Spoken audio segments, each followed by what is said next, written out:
In spite, however, of the care that is taken to bury spirits, a considerable percentage from various causes, poverty of the relations, the deceased being a stranger in the land, accidental death in some unknown part of the forest or the surf, remain unburied, and hang about to the common danger of the village they may choose to haunt. Many devices are resorted to purify the village from these spirits. One, which was in use in Creektown, Calabar, to within a few years ago, and which I am informed is still customary in some interior villages, was very ingenious, and believed to work well by those who employed it. In the houses, in the houses were set up nabakim, large grotesque images carved of wood and hung about with cloth strips and gewgaws. Every November in Creektown, I was told by some authorities it was every second November, there was a sort of festival held. Offerings of food and spirits were placed before these images. A band of people, accompanied by the rest of the population, used to make a thorough round of the town, up and down each street and round every house, dancing, singing, screaming, and tom-tomming. In fact, making all the noise they knew how to, and a Calabar Effie is very gifted in the power of making noise. After this had been done for what was regarded as a sufficient time, the images were taken out of the houses, the crowd still making a terrific row, and were then thrown into the river, and the town was regarded as being cleared of spirits. The rationale of this affair is this. The wandering spirits are attracted by the images and take shelter among their rags, like earwigs or something of that kind. The Karivari is to drive any of the spirits who might be away from their shelters back into them. The shouting of the mob is to keep the spirits from venturing out again while they are being carried to the river. The throwing of the images, rags and all, into the river is to destroy the spirits, or at least send them elsewhere. They did not go and pour boiling water on their earwig traps, as wicked white men do, but they meant the same thing, and when this was over, they made and set up new images for fresh spirits who might come into the town, and these were kept intended as before, until the next Nadok ceremony came round. It is owing to the spiritual view which the African takes of existence at large that ceremonial observances form the greater part of even his common law procedure. There is, both among the Negroes and the Bantu, a recognized code of law founded on principles of true but merciless justice. It is not often employed because of the difficulty and the danger to the individual who appeals to it, should that individual be unbacked by power, but nevertheless the code exists. The African is particularly hard on theft. He by no means compounds for sins he is inclined to do by damning those he has no mind to, for the theft is a thing he revels in. Persons are tried for theft on circumstantial evidence, direct testimony, and ordeal.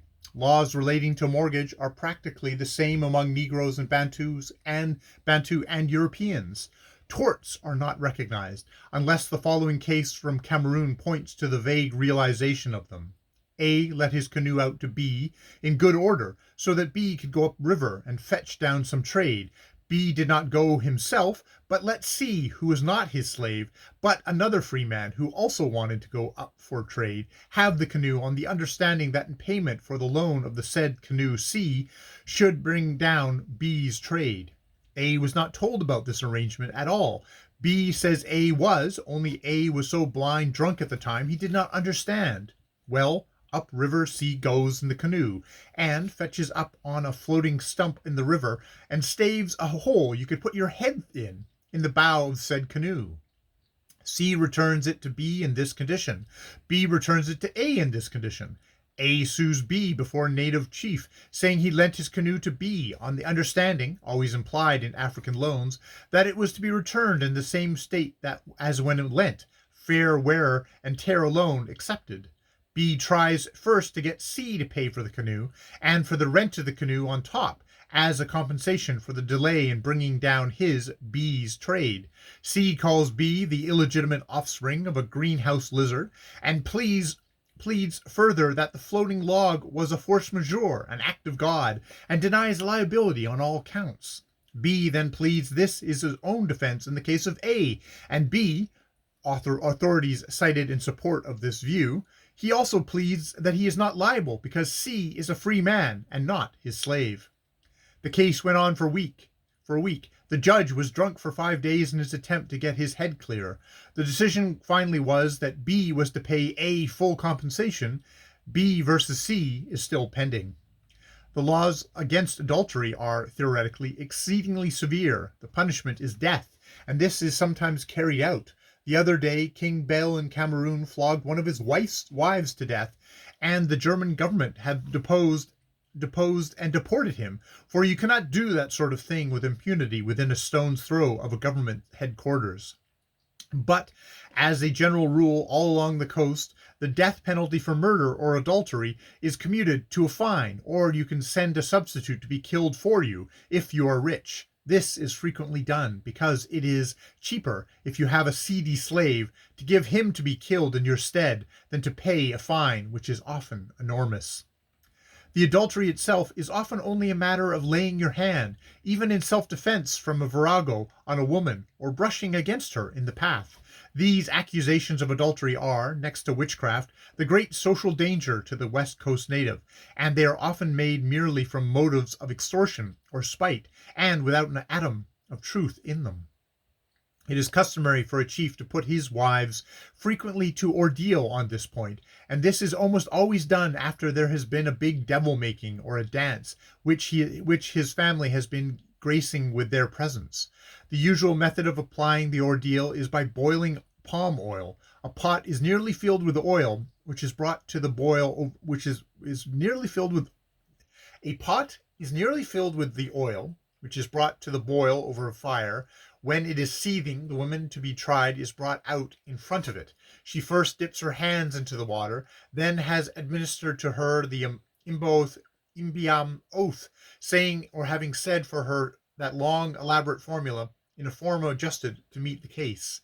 Then she plunges her hand into the boiling oil for an instant, and shakes the oil off with all possible rapidity. And the next woman comes forward and goes through the same performance, and so on. Next day, the hands of the women are examined, and those found blistered are judged guilty and punished. In order to escape heavy punishment, the women will accuse some man of having hustled against her, or sat down on a bench beside her, and so on, and the accused man has to pay up. If he does not, in the Calabar district, Igbo will come and eat the adultery, and there won't be much of that man's earthly goods left.